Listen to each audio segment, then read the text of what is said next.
আপনারা দেখছেন cooking house of Anima. এখানে দেখতেই পাচ্ছ ছিন্দানা নিয়ে নিয়েছি। এই ছিন্দানার একটা রেসিপি তোমাদের সাথে শেয়ার করব, তাহলে তোমরা দেখতে থাকো বন্ধুরা আমি কিভাবে ছিন্দানাগুলো রান্না করব। তার জন্য আমি এতগুলো রান্না করব না, কিছুটা আমি ছিন্দানা শুকিয়ে রেখে দেব, তার জন্য আমি কিছুটা কমিয়ে নিচ্ছি।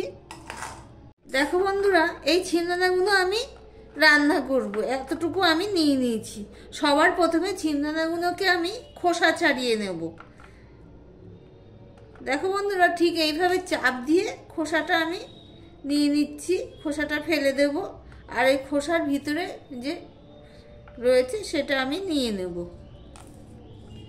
ছিন্দানাগুলো একটু ভিজিয়ে রেখেছিলাম, কাঁচা ছিন্দানা, এটা একটু ভিজিয়ে রেখে দিয়েছিলাম যাতে দানাটা ছাড়াতে সুবিধা হয়, চট করে দানাটা ছাড়ানো হয়ে যায়। তাহলে বন্ধুরা দেখো, দেখতেই পাচ্ছ ছিন্দানাগুলো এইভাবে খোসাটা ছাড়িয়ে আমি ফিরে আসছি, দেখতে থাকো বন্ধুরা। দেখো বন্ধুরা, ছিন্দানাগুলো সব ছাড়িয়ে নিয়েছি, আর কটা রয়েছে। ছিন্দানাগুলো সারা রাত ভিজিয়ে না রেখে তোমরা গরম জলেও দিয়েও এইভাবে ছাড়িয়ে নিতে পারো। গরম জলে একটু ভিজিয়ে রাখলে, 5-7 মিনিট ভিজিয়ে রাখলে এইভাবে খোসাটা আপছে বেরিয়ে যাবে। যাই হোক, ছিন্দানাগুলো এইভাবে হোক আর আমি প্রথমে যেইভাবে দেখিয়েছি সেইভাবেই হোক, তোমরা এইভাবে ছাড়িয়ে নেবে। ভিডিওটি স্কিপ না করে পুরোটা দেখার অনুরোধ করছি প্লিজ বন্ধুরা। এবার এই ছিন্দানাগুলো আমি ধুয়ে নেব। দেখো বন্ধুরা, গ্যাসটা অন করে একটা প্রেসার কুকার বসিয়ে দিয়েছি। প্রেসার কুকারে আমি অল্প জল দিয়েছি, এই দেখতেই পাচ্ছ। আর এখানে দেখো ছিন্দানাগুলো আমি ধুয়ে নিয়েছি। আমি এই ছিন্দানাটা রান্না করব। এই পর্যন্ত যারা ভিডিওটি দেখছো লাইক করে কন্টিনিউ করো। আমি এই ছিন্দানাটা রান্না করব নিরামিষ মানে পেঁয়াজ রসুন ছাড়া নয়, রসুন দেবো। এবার আমি জলের মধ্যে আমি দিয়ে দিলাম, নুন দিয়ে দিলাম। এবার আমি ছিন্দানাগুলো দিয়ে দেবো।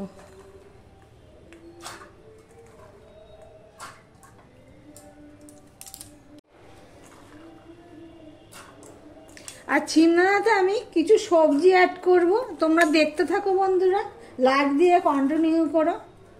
আর ভিডিওটি না টেনে পুরোটা দেখার অনুরোধ রইল। আর তোমরা শেয়ার করছো না কেন? একটু বেশি বেশি করে শেয়ার করে দিও বন্ধু বান্ধব আত্মীয় স্বজনের মধ্যে। এবার আমি প্রেসার কুকারে 2টো সিটি দেব, দিয়ে তারপরে দেখব। দেখো বন্ধুরা, আমি গ্যাসটা মিডিয়ামে রেখে আমি 2টো সিটি দিয়ে নিয়েছি, হুইসেল দিয়ে নিয়েছি। এবার আমি ভেপারটা আর বের না করে রেখে দিয়েছিলাম। এবার আমি দেখছি ছিন্দানাটা সিদ্ধ হয়েছে কিনা। আমি কিন্তু এখানে কিছুই দিইনি, নুনও দিইনি, হলুদও দিইনি।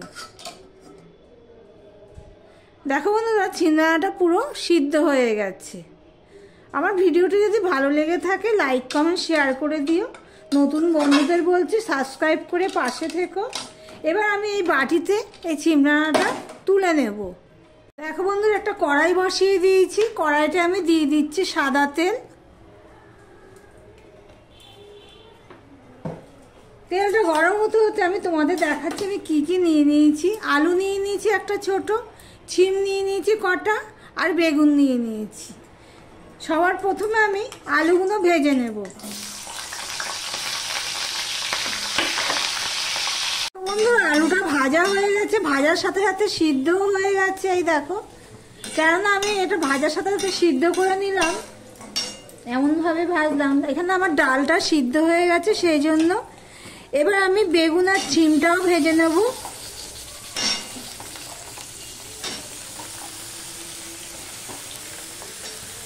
আর এখানে একটু নুন দিয়ে দিচ্ছি স্বাদ অনুযায়ী। নুনটা দিয়ে আমি বেগুন আর শিমটাও ভেজে নেব। আমি ঢাকা দিয়েই ভাজবো, তাহলে তাড়াতাড়ি হয়ে যাবে। দেখো বন্ধুরা, বেগুন শিমটাও ভাজা হয়ে গেছে, সিদ্ধ হয়ে গেছে। এবার আমি হলুদ দিয়ে দিচ্ছি, 1/2 চামচের মতো লঙ্কার গুঁড়ো দিয়ে দিচ্ছি, 1/2 চামচ জিরের গুঁড়ো দিয়ে দিলাম, আর 1/2 চামচ দিয়ে দিলাম ধনের গুঁড়ো। আমি একটুখানি জল দিয়ে দিলাম। মশলাটা আমি কষিয়ে নেব ভালো করে।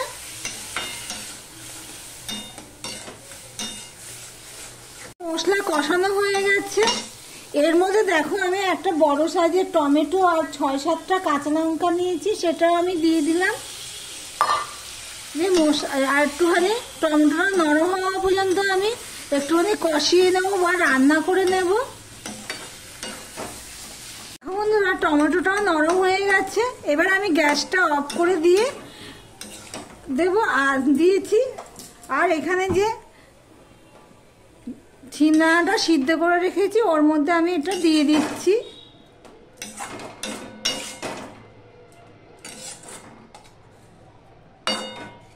এবার আসলে রান্নাটাই বাকি রয়েছে, স্কিপ করো না তাহলে বুঝতে পারবে না। এবার আমি এই কড়া ধুয়ে জলটাও আমি এই বাটিটার মধ্যে নিয়ে ফিরে আসছি। বন্ধুরা দেখতে থাকো, আর লাইক করতে ভুলে গেলে লাইকটা করে দিও বন্ধুরা। দেখো সর্ষের তেলটা গরম হয়ে গেছে। আমি অল্প সর্ষের তেল দিলাম এই কারণে, আমি ভাজা করেছি যে সেখানে তেলটা বেশি দেওয়া পড়েছে, আর একটু কম দিলেও হতো। এখানে একটা শুকনো লঙ্কাকে দেখো এইভাবে ফাটিয়ে নিয়ে দিয়ে দিলাম।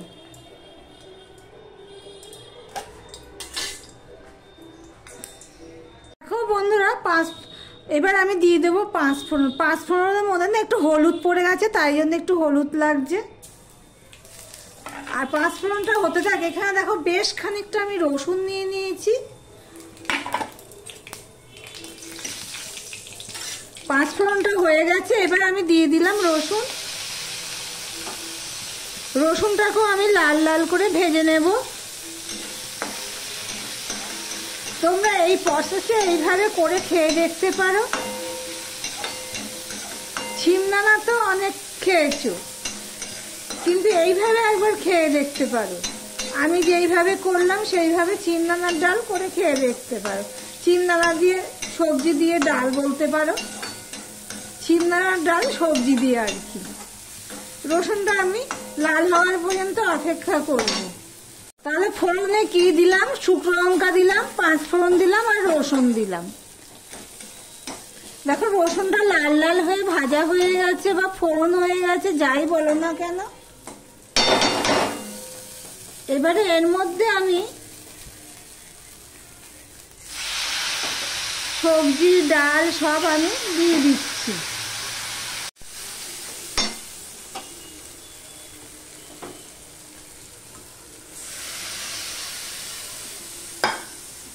আর এই যে কড়াই ধুয়ে জলটা আমি রেখে দিয়েছিলাম, এটা গরম জলে, অবশ্যই গরম জল দেবে।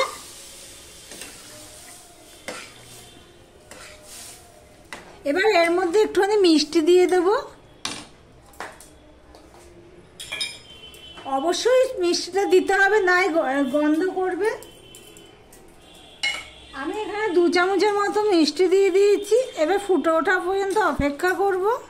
আমি 3 থেকে 4 মিনিট ফুটিয়ে নিয়েছি ফোড়ন দেওয়ার পরে। এবার আমি এখানে ধনেপাতা দিয়ে দিলাম আর গ্যাসটা অফ করলাম। ভিডিওটি আজকের মতন এখানেই শেষ করলাম।